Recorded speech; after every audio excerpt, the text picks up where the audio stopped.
October 19th, 1944.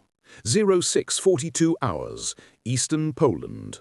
The fog sits low over the village of Brzeźny, thick enough to blur the edges of the shattered rooftops. A faint frost clings to the broken cobblestones, and in the middle of that quiet, in the middle of that war-torn stillness, a church bell rings. A single metallic clang rolls through the morning haze. Corporal Jan Kowalski, 23 years old, mud-caked, rifle slung tight to his cheek, freezes behind the splintered remains of a wagon. He didn't ring it. No one here should have. The villagers fled hours ago when German armor pushed through the fields. A second clang. Slower, deeper, almost deliberate. Then the sound that nearly ends him. A ripping burst from an MG-42, its 1,200-round scream tearing the air above his helmet. Bricks burst around him, splinters flick across his face. The gunner is hidden. No muzzle flash, no movement, just death pouring from somewhere high. Kowalski presses himself flat, heart hammering. His squad is pinned 3 houses back, unable to move without being shredded. He feels the ground vibrating under each gust. The Germans chose their position well, elevated, protected, invisible. But the bell keeps ringing. You can almost feel Kowalski's mind turning, tracking angles, distances, the echo off the stone walls. Something sharp clicks into place behind his eyes. Not fear, not panic. Recognition. He looks up, past the drifting fog, toward the church tower, its cross half-shattered, its windows black with soot. That bell shouldn't be ringing unless someone is up there, or unless something beside it is triggering the movement. Kowalski steadies his breath. His fingers tighten around the worn wood of his Mosin Nagant. And in that instant, he realizes the bell isn't just sound. It's cover, a mask, a rhythm, a way in. He waits for the next clang, and when it comes, he lifts his rifle. This is where the real story begins. The rifle's butt is cold against Kowalski's cheek, the kind of cold that bites straight through skin, but he barely notices. His world has narrowed into 2 things, the bell's rhythm and the MG-42's bursts cutting through it. Another clang rolls from the tower. He times his breathing to it. Inhale on the ring, hold, exhale as it fades. A split second later, the MG-42 fires again, short, controlled, calculated.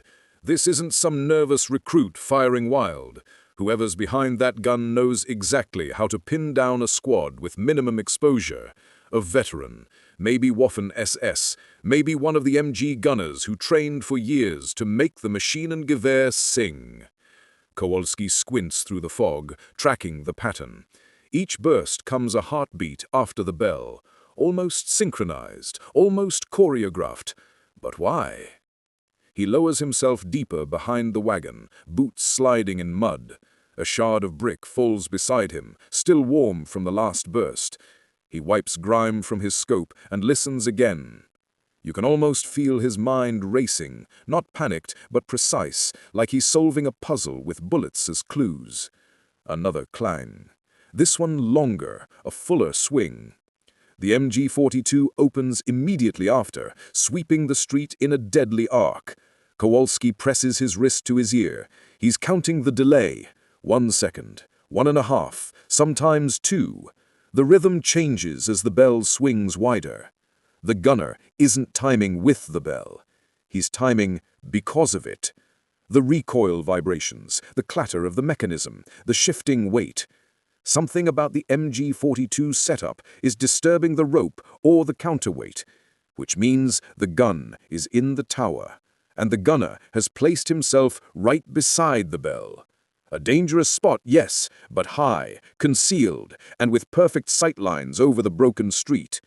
Kowalski feels a spark of grim satisfaction. He knows exactly where his enemy is now, but location alone won't save him. The second he leans out, even for the briefest moment, that MG will tear him in half. He needs a cover sound, Something loud enough to hide the click of his safety, the slide of his bolt, the rasp of his breath. And all he has is the bell. He presses his thumb along the bolt handle, waiting for the next ring. The next clang doesn't come. Silence. Heavy. Suspicious. The gunner has stopped firing too. The tower goes dead still. And Kowalski realizes the man up there might have figured out that someone below is watching him back. A hunt has started, and both hunters know it. The silence hangs so thick, it feels like the entire village is holding its breath. No bell, no gunfire, not even birds. Just the soft creaking of the ruined church tower somewhere above the fog. Kowalski slowly lifts his head an inch, just enough to see over the shattered wagon. Nothing moves. But that's what makes it worse. A good MG-42 gunner doesn't need to fire constantly. He only needs to know when someone might move, and right now, Kowalski knows the man in that tower is doing the exact same thing he is, listening for the tiniest sound. A boot scrape, a bolt being pulled in, a breath expelled too quickly. One sound, and the duel is over before it begins. Kowalski digs his fingers into the mud, calming his pulse. He thinks of every patrol, every ambush, every frozen night in the forests where he learned to let silence work for him, not against him.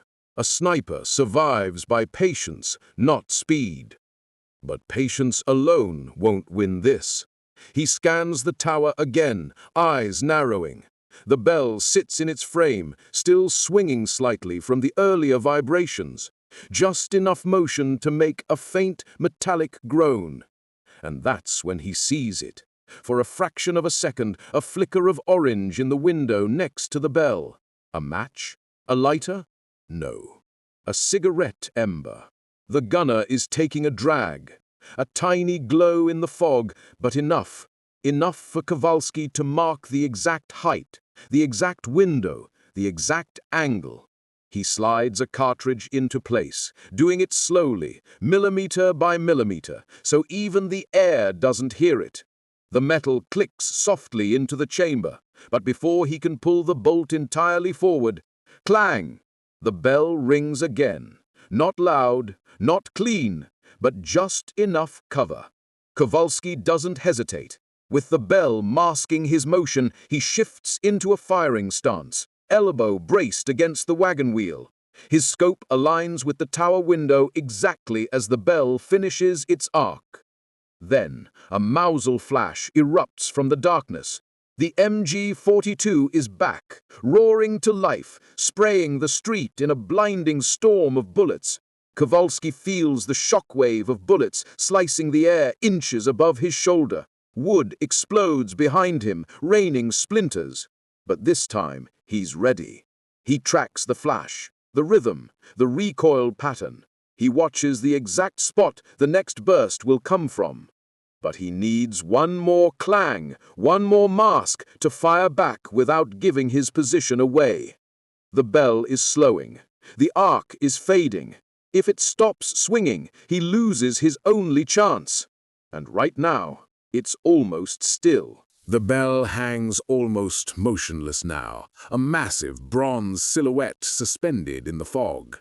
Its last faint tremor gives off a weak, tired groan. And then, nothing. Silence again. Kowalski's heartbeat seems louder than the winter wind. He knows the MG-42 gunner is repositioning. There's a pattern in the bursts. The man is adjusting elevation, sweeping side to side, narrowing down possible hiding spots. He's searching for him. Kowalski presses his cheek to the rifle stock. Every instinct screams for him to move, to relocate, to survive. But movement, any movement, will give the gunner exactly what he needs. So he does the hardest thing a man can do under fire. He waits. Seconds drag like minutes. The tower looms through the fog, a quiet predator. Kowalski tries to read the gunner's rhythm, the pauses, the breathing space between bursts. He knows the MG-42 needs barrel changes. He knows the feed tray gets hot. He imagines the man's gloves, the sweat, the adrenaline. Where are you? What's your next move? A soft shift in the fog answers him. The bell twitches. Not from wind, not from chance, but from vibration. The MG-42 is being reloaded. Kowalski's eyes widen. Reloading means movement. Movement means vibration. And vibration means the bell might swing, even a little. He stares upward, waiting, willing the bell to move.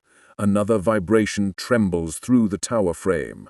The bell responds with a tiny, almost invisible sway. Come on, just a little more. Then, a scrape of metal, a clatter, a magazine being locked in. The bell swings half an inch. Clang. A soft, imperfect, cracked note. But to Kowalski, it's salvation. He fires. The shot is masked completely by the bell's dull ring. The recoil thumps into his shoulder, grounding him. Through the scope, he watches the bullet streak into the dark window. And then, a flash. Not the wide, violent flare of a machine gun. A spark. A strike. A muzzle flash. Being hit. A scream echoes down the tower. The MG-42 fires one last uncontrolled burst, spraying the ceiling, the walls, then sagging into silence. Kowalski works the bolt again, slowly, deliberately, but he knows. He hit his mark. The bell swings wider now, knocked by the final chaotic spray. It rings again, louder this time. A long, echoing clang that fills the entire empty village. A victory note, even if unintentional. Kowalski lowers his rifle, breath shaking, boots sinking into the mud as the silence folds around him again. Then he hears footsteps behind him, his squad emerging from cover at last. But none of them can miss the sight ahead. The church bell, swaying gently, ringing over a battlefield that suddenly isn't a battlefield anymore. By the time Kowalski reaches the church steps, the fog has thinned enough for him to see the tower clearly. The MG-42's last uncontrolled burst punched ragged holes through the stonework. Bits of plaster still drift like snow. He climbs, carefully, boots echoing on the worn wooden stairs. Each step is a reminder of how close death had been, and how thin the margin between hunter and hunted truly was. At the top, he finds the gunner slumped beside the shattered window frame. The MG-42 lies bent across the floorboards, ammunition spilled like brass seeds. One shot, perfectly timed, perfectly placed, had caught the muzzle, ricocheting straight into the man's chest. Kowalski doesn't speak. He doesn't need to. He checks the weapon, kicks the loose belt aside, then steps past the body to look over the village he saved. The rooftops, the muddy road, the broken wagon that had shielded him. It all seems strangely quiet now, as if the world itself is exhaling. Then he hears it. The bell, still moving, still ringing, still echoing through the morning air like a heartbeat trying to steady itself. The rest of his squad arrives below, spreading out, securing streets, calling clear. A few villagers, the brave or desperate ones who hadn't fled far, emerge from cellars and barns. They look at him with fear at first, then gratitude. One old man steps forward, his hands trembling. He touches the church wall gently, like greeting an old friend. "You saved us," he whispers. Kowalski shakes his head. "The bell saved me." The old man studies him for a long moment, then nods once, the slow, solemn sort of nod that carries weight. Without a word, he walks to the rope inside the entrance and pulls. Clang! A deep, powerful, living sound rolls across the village. Then another pull. Clang! And then another, louder. Children join in, then elders, then the few surviving families. Together, they ring the bell over and over, not as a warning, but as a tribute. A thank you in bronze. A story forged in echo. Kowalski steps out into the square, the sound washing over him in waves. You can almost feel what he feels: relief, exhaustion, and a quiet, humble pride, not for killing a man, but for saving dozens. In later years, villagers would tell the tale again and again, how one Polish sniper used their ancient church bell to fight back, how he listened, how he waited, how he struck only once and ended the terror in the tower. And every time the bell rang afterward, whether for weddings, warnings, or worship, people remembered him. A single rifle shot, a single bell, one moment of clarity in the fog. Jan Kowalski never asked for recognition, but the bell gave it to him anyway.